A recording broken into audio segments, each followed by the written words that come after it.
In 72 years, only one woman has ever won the top prize at the Cannes Film Festival, the Palme d'Or, and that was Jane Campion. Critics say too few female directors are included in the main competition. Out of 21 movies competing this year, 4 were made by women. But the festival says it is making strides towards gender equality. Much has been made of gender equality in recent years, but it seems women still struggle to find premier roles not just on camera, but behind it as well.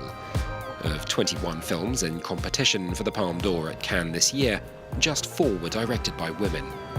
It's a historical trend. From the festival's first year in 1946 all the way to 2018, 1,727 films have been in competition. Just 82 of them were made by women.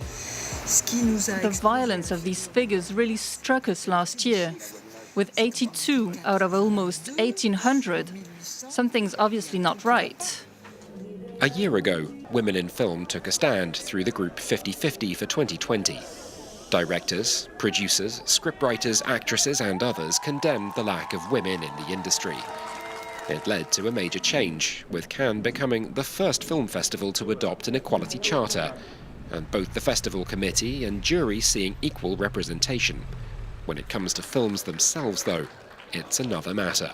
There was never any commitment, even if it's a dream, a project, and not just an utopian idea. There was never any question while signing the charter, and on behalf of those who asked us to sign, of having the selection based on parity.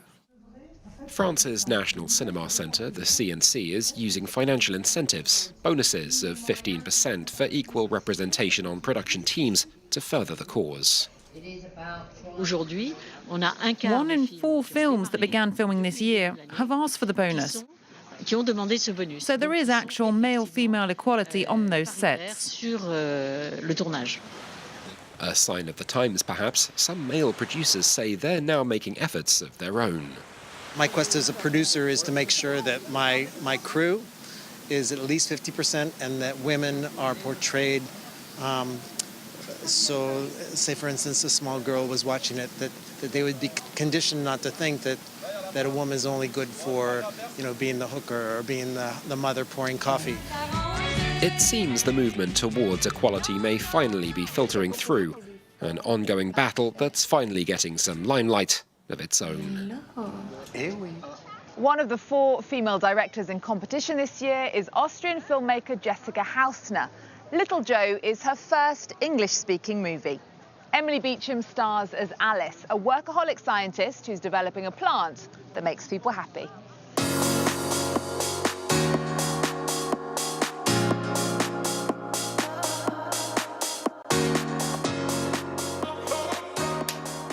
Jessica, hello.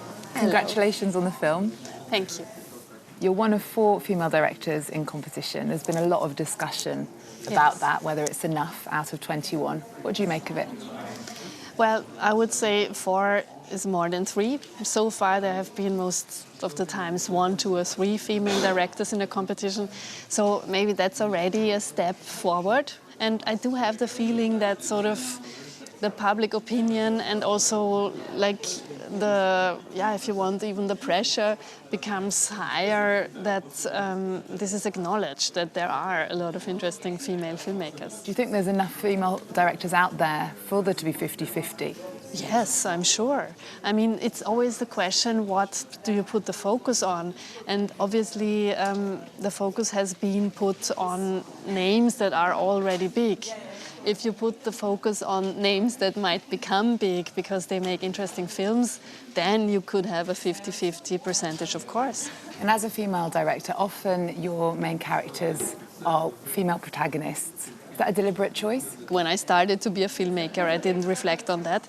But when I continued, of course, more and more it became clear to myself that I deliberately choose female characters.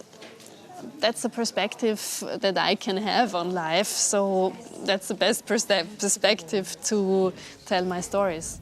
This is a very special breed. You have to take good care of it. Keep it warm. Talk to it. Really? It's a living being. It needs attention and affection. What's so special about it?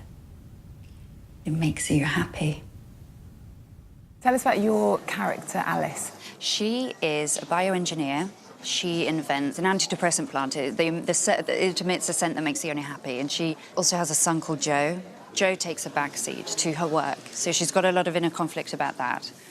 But she's also obsessive about her work. What do you think that's saying then about the modern woman and how we have to balance or expected to balance this work-family life? It can be difficult. We had two really amazing inspirations for her. One was Emmanuelle Charpentier, who invented this revolutionary gene editing tool called CRISPR-Cas9. She's very dedicated to her work, and she mentions that she doesn't really have time for a personal life. And also Jane Goodall, who pioneered the chimpanzee research. It was quite sad, actually, because she was talking about how it was so difficult to have her son and her partner, that being out there with the chimpanzees separated her from all that, and her son and her partner went to live elsewhere, and it brought about a lot of sadness, but she was so dedicated to her research.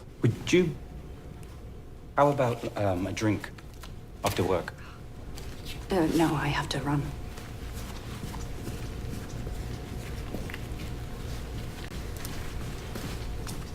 Could you finish the logbook and double-check the timing of the grow lamps? That'd be so nice. Because in the film, her son actually goes and lives with his dad in the end. And lots of people would think, oh my goodness, what a terrible mum. It's really clever what Jessica's done, because this undercurrent all the time of this paranoia and insecurity starting to creep, and then it's sort of a bit like a game of snakes and ladders. It kind of, 1 minute she believes another thing and then it's not, and then she realises it was just herself and she's just completely paranoid. So I think it feeds in really well to her kind of niggling, uncomfortable guilt about possibly feeling like she's neglecting Joe. I mean, you can imagine the benefit for humanity implicated in this innovation. Mm-hmm. Yes, but will the plants be fully grown for the flower fair? Well, there's not much time left. As a side effect of the breeding program, the plants produce an excess of the growth hormone cytokinin. So, yes, they will be ready on time for the fair. What this plant really needs is love. It's really a story about Frankenstein. That's how I read it. Yes. Is that what you would say? Tell us a bit more. The idea was to have a female Frankenstein, of course, and I think very early when developing the script, we thought that the interesting thing about the female Frankenstein is that she does create that monster, the plant, but she created also another monster, which is her child. I think this idea of creation and that she's finally torn between her two monsters, that was actually the basic idea of it. And what about this idea of man messing with nature? Being a mother is very similar, because you make that child, or you bring it into the earth, and then the child does what he wants or she wants. I think to go on and to try to investigate and invent new things, that's what mankind has always done, and it has done a lot of good as well. And that's the problem. How should you know that that turns out to be bad? Like, that is the difficulty in ethics in science. All right, thank you very much. Thank you. Thank you too. Hi, little Joe.